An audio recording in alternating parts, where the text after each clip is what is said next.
As a small business owner, have you ever felt overwhelmed by the pressure of choosing the right hire or leading a team? Or have you ever found yourself tolerating a bad hire because you fear trying and failing again as you repeat the hiring process? If so, you're not alone, and you are in the right place.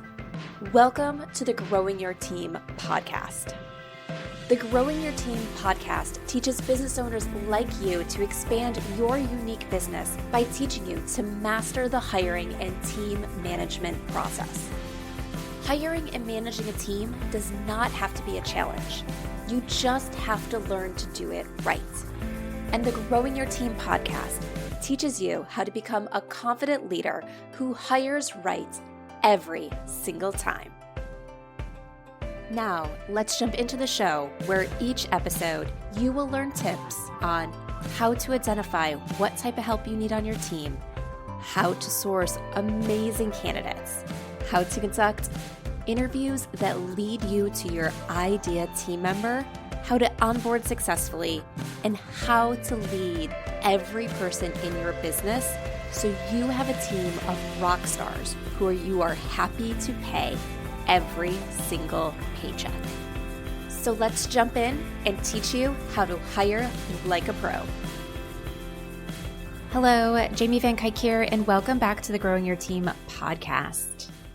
So today I want to talk about something that I feel that happens to a lot of business owners when they go to hire their first assistant, and sometimes their very first team member. And this happens around delegating and being afraid to delegate and afraid to let go, and also not preparing properly for that first hire. And so let me know if you have ever felt something like this before, if you've hired a team member. This person commented that they were onboarding their new team members. They just hired a new assistant. And they were feeling extremely overwhelmed because as they looked at their to-do list and sat down with their assistant to decide what the assistant would do and what she would keep on her plate, she felt like everything needed to belong on her plate. And she didn't know where to start, how to hand things off to her team member, or if she really could continue handing things off to her team member at this point in time. And so, as I said, she just felt extremely overwhelmed. So the question is, how do we avoid this? How do we get past this situation in your business? And so those are two different things. So first, I want to talk about how do you avoid this? So for this business owner, she was already in this mess.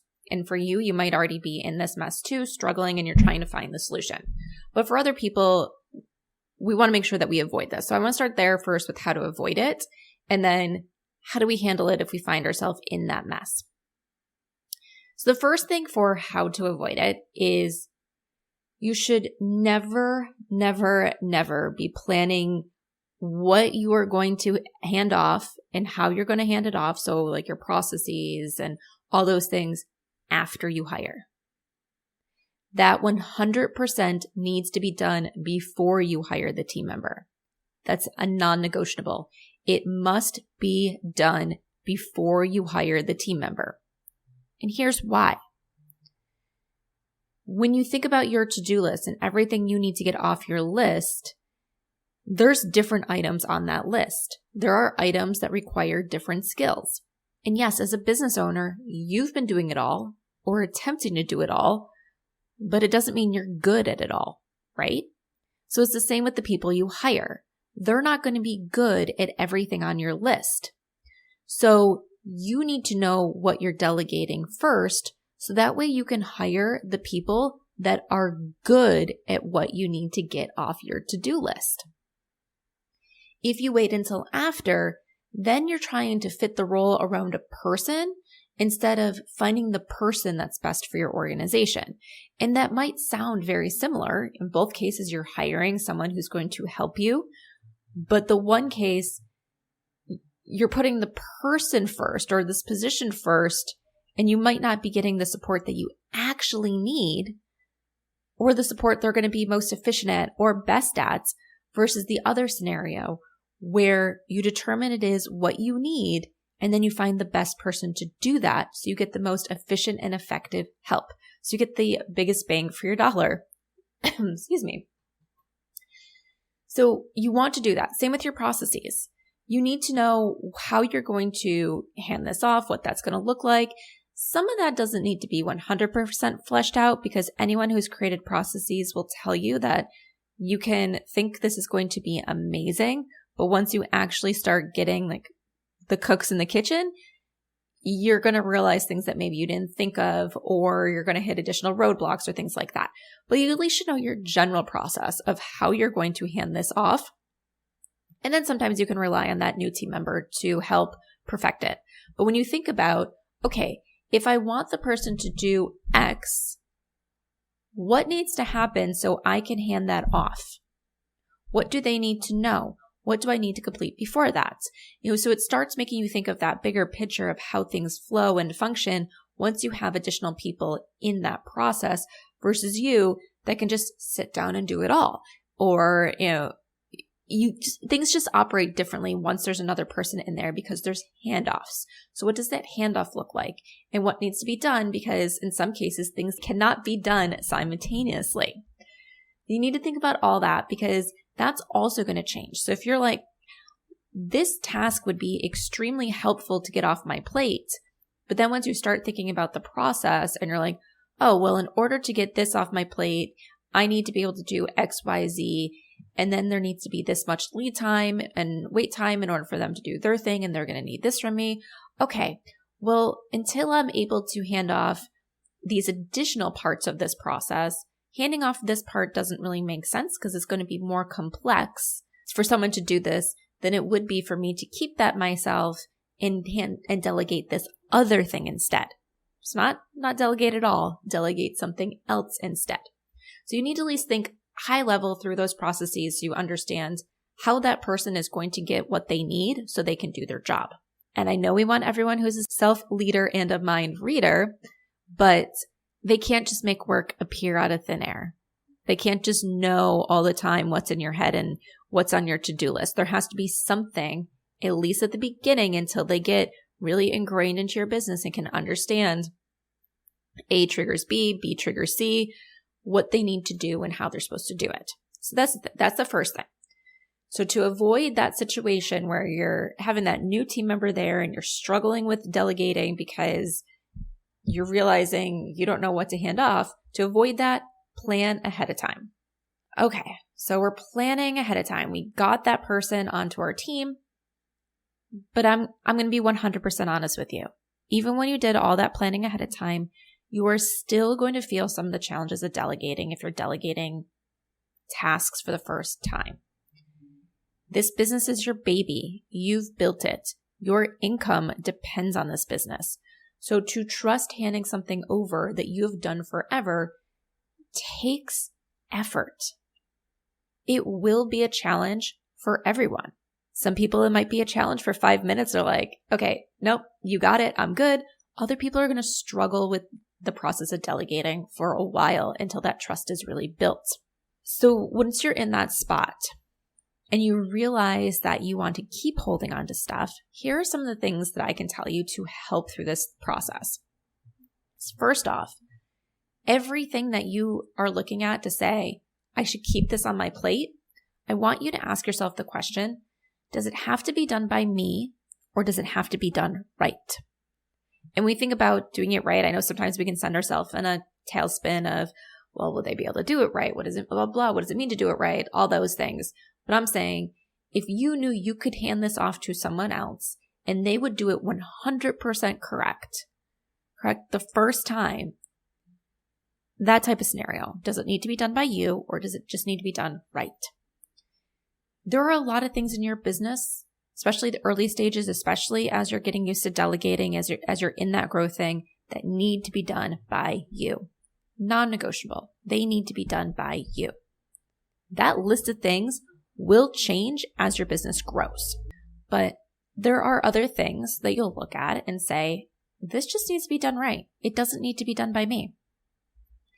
And when you have those things, you can start saying, okay, I can train someone to do it right. And you can. But the thing is, you have to train the person. So they're not just going to know, you have to train the person. But just remember, you have the capacity to train this person. You have the capacity to get this person to be able to do it right. If they're not doing it right, sometimes one of the biggest reasons why is as business owners, as leaders, we haven't put in the effort to actually fully train somebody. We just expect them to know. So if it just needs to be done right, someone else can do it right. So then that brings me to the final thing I want to talk about today, is what does it mean to do it right? This is something that you've probably heard me talk about so many times, because I talk about a lot of time with the example of my child and putting her little hands on her hips when she was about, 4 years old, and we were in Target, and said, "Mommy, because I said so is not an answer." And so I always talk about is as we're thinking about what it means to do things right and why things need to be done a certain way, because I said so doesn't work. So you really need to think about what does it mean to do things right and why is that the right way? And if all you can think of is because I said so, because I like it that way, that's that point of time where we need to look at to say, maybe my way is not the best way. Maybe there are other things that need to be done here. So there are some things where those measurements of being right or why something needs to be done a certain way matter. Client expectations, branding, government regulations, and there's a whole of the safety. There's things where this matters because it's not just me saying it matters. It's the bigger picture that's saying it matters. But there are other things. It's just our preference. It's the way we like it to look, for example, because we've been doing it. And we don't want to be told that our way was wrong. But sometimes we have to understand that our way isn't the only way, and someone else's way could be better.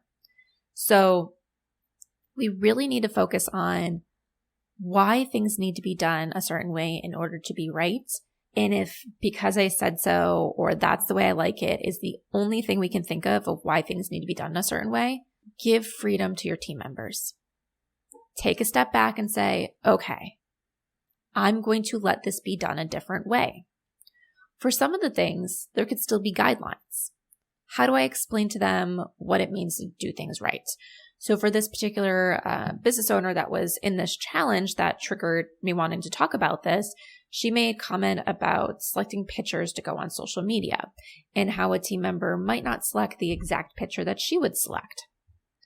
And so for that case, yeah, there's probably lots of cases where if I look at a group of photos and you look at a group of photos and we say, pick the best one that's going to symbolize this, we might come up with different photos. But does it mean either one of our photos is wrong? Maybe, maybe not. So how can we define what is right and what is wrong? And sometimes that means putting in guidelines. So it doesn't need to be this exact photo because this is what I'm thinking in my head, but it needs to be a photo for doing this that hits these marks. And so once you get comfortable with putting guidelines in place and setting expectations and training people on what it is to do things right, that delegation process becomes easier. It becomes this is a help versus this is just adding more time to my plate. Because we never want to hire team members that make it so we spend more time managing that team member than we did doing the tasks ourselves. But, and this is an important but, at first it might feel that way because you have to go through the onboarding and training with them. But once you get through that onboarding training and someone is doing their job, hiring team members should be a relief. Hiring team members should save you time. So just to quickly recap before we wrap up for today is just remember, delegating can feel hard. It feels hard for everybody. It is not something that comes easy to most people. So know that you're not alone. 2, in order to have the greatest success with hiring, Determine what it is you'll be handing off and what those high-level processes are for handing off those tasks are before you hire someone. And 3, you gotta be okay with letting go. It's going to be hard, but know that you can train someone to do it right, and you just need to define what it means to do things right, or the guidelines that things are going to fall in to be defined right or wrong. So once you get that and you practice that and you get used to it, delegating will become a lot easier, and you'll be able to grow a team that really works for you and not just take your time. So good luck delegating. You can do it. And as always, you can reach out to me at any time if you have questions. I am happy to help and support you on your journey as you learn how to hire like a pro. Are you ready to hire a new team member for your business and you want to ensure you hire the person who can succeed in the role, make you happy, and positively impact your bottom line? Then let's talk and see how growing your team can help you master the art of hiring. Through bespoke hiring frameworks and comprehensive guidance, you will learn how to attract candidates who have the passion you desire and the skills needed to succeed. At Growing Your Team, women entrepreneurs and leaders work with us to help them expand their unique businesses by teaching them how to hire like a pro. Let's connect and see how we can help you. Send me an email at jamie@growingyourteam.com. That's Jamie, Jamie, @growingyourteam.com, or head on over to growingyourteam.com/jumpstart, with jumpstart being all one word, and let's talk about how you can become a confident leader who hires right every single time.